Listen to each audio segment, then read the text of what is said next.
Hi everyone, and welcome to my A-Level Biology Extended Lecture Series.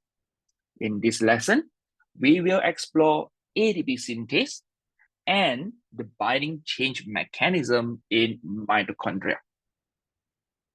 Let's get started. A molecule of mitochondrial ATP synthase consists of three catalytic beta subunit binding sites.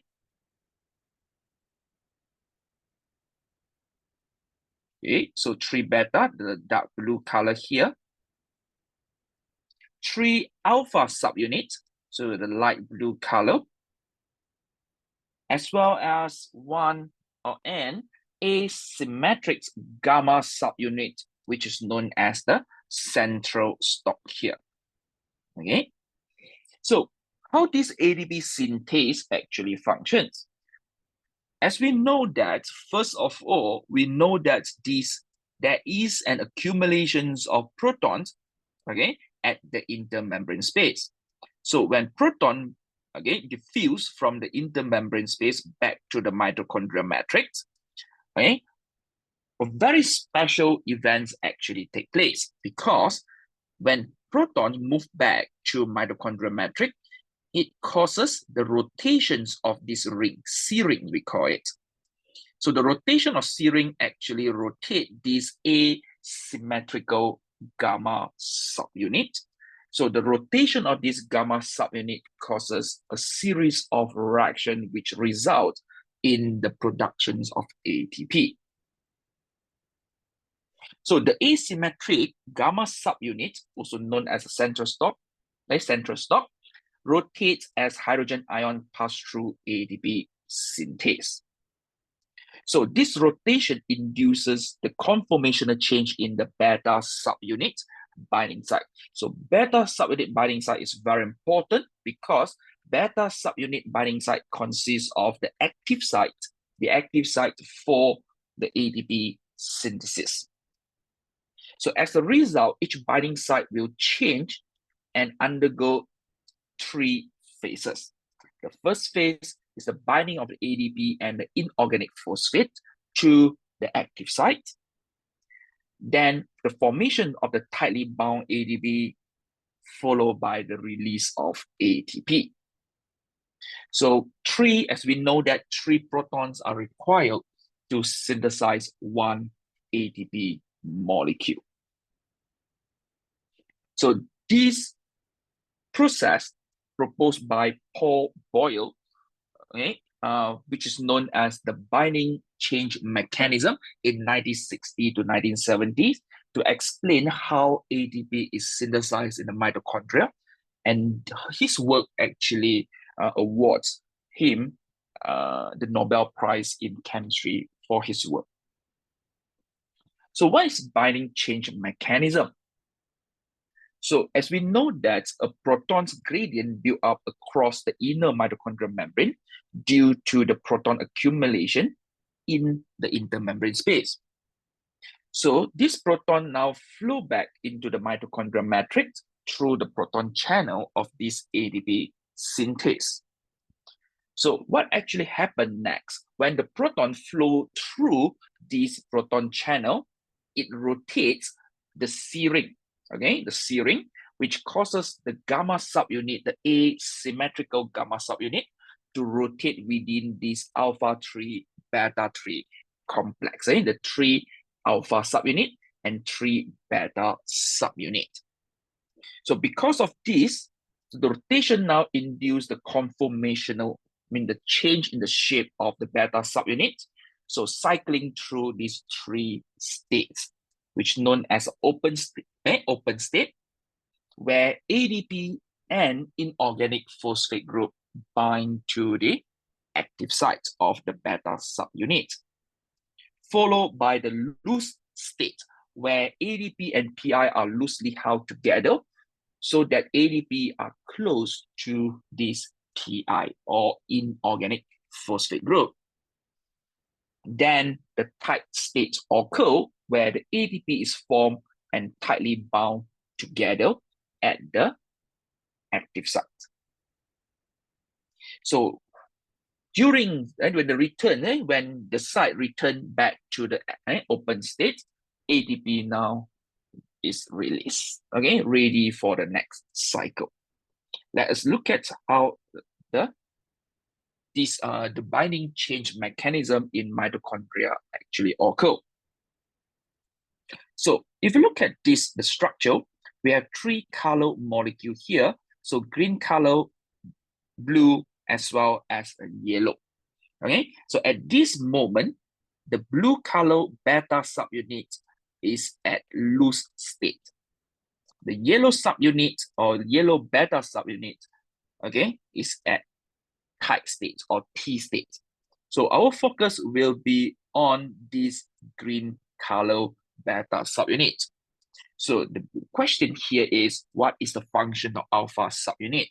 So alpha subunit is very important to anchor, okay, to make sure that when the gamma rods here, the asymmetrical gamma rod, when this asymmetrical gamma rod rotates, okay, during the process, it won't, okay, move the beta subunit, okay, the three beta subunit here.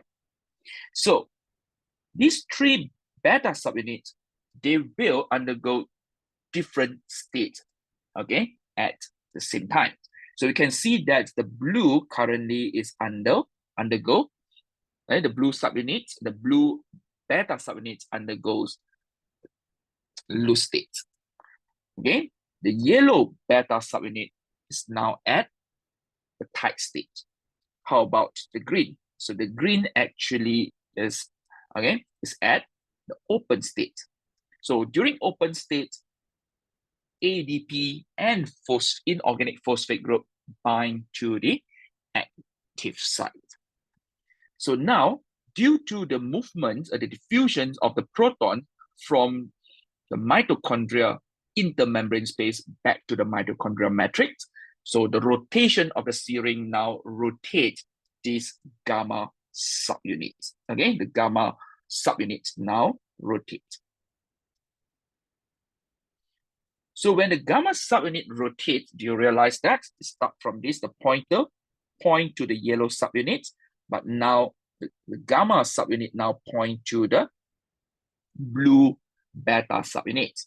So because of this, okay,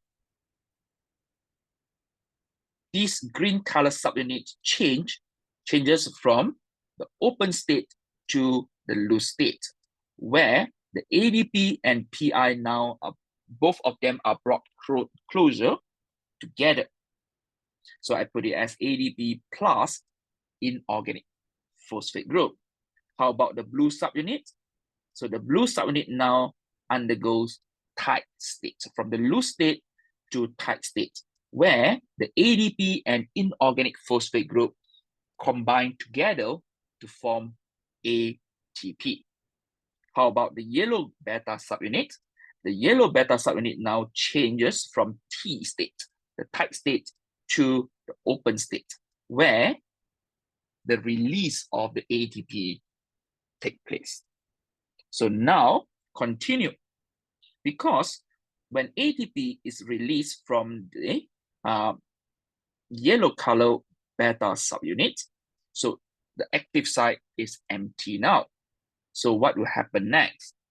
So now you can see that nothing happened to the green beta subunit, nothing happened to the blue beta subunit.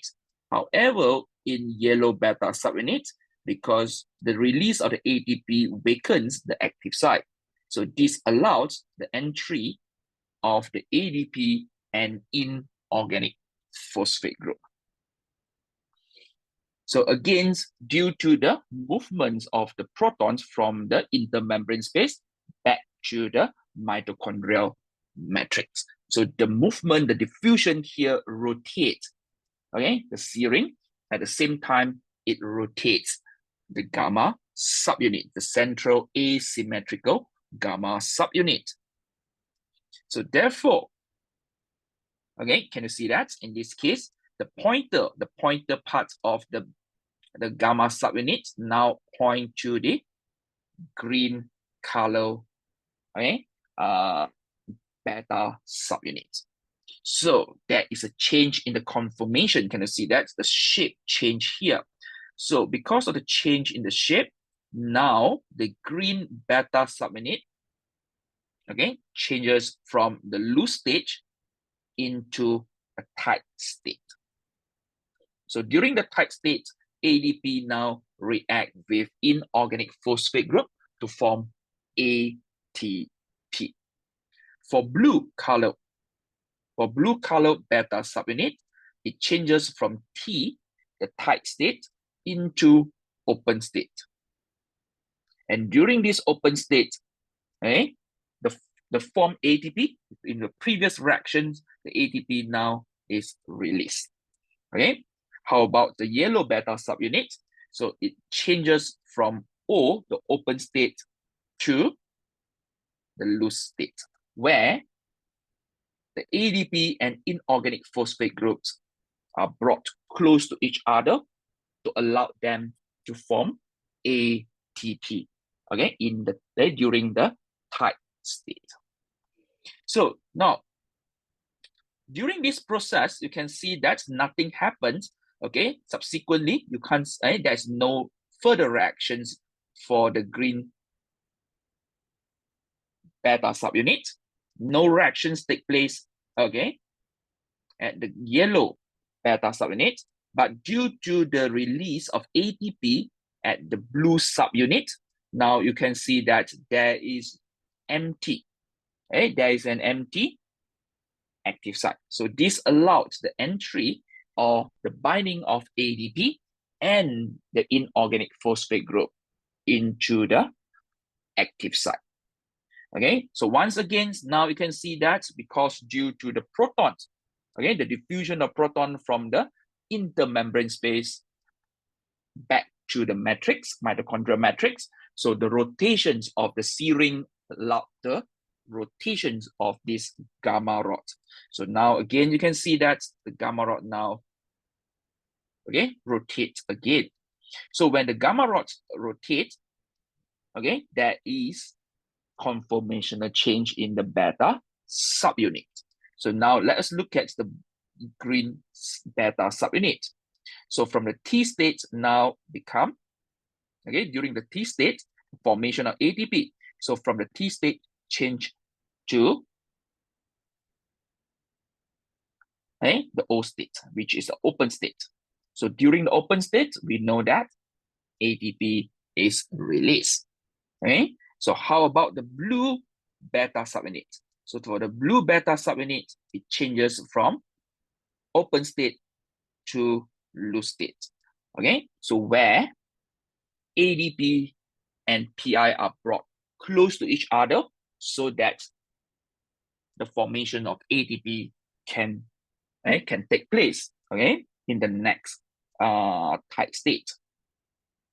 If you look at this yellow subunit here, yellow beta subunit, so it change from the loose state to the tight state. Okay, so during a tight state, ADP combine with inorganic phosphate group to form ATP, and you can see that the cycle, continue.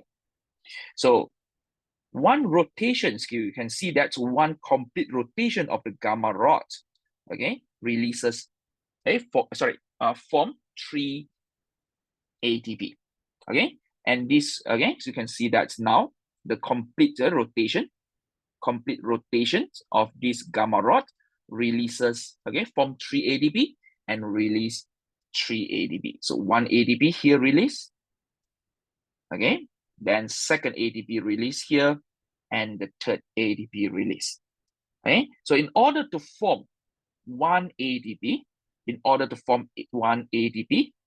okay, so it requires 3 protons to diffuse from the intermembrane space, back to mitochondrial matrix. Why? Because you can see that if we focus on this green color, okay, let us focus on this green color beta subunit.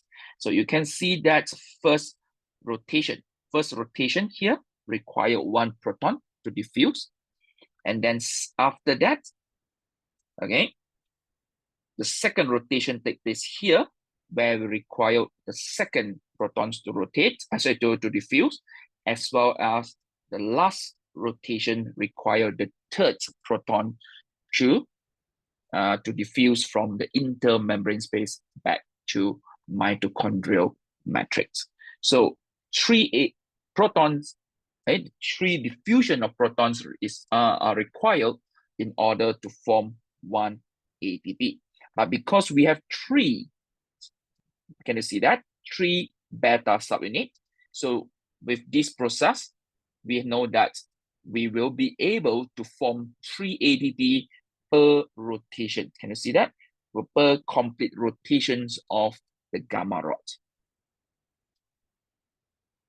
With that, we have come to the end of this lesson. I hope you have found this extended lecture series helpful and informative. If you have any question, feel free to leave them in the comment section. I look forward to seeing you in the next lesson. Have a great day.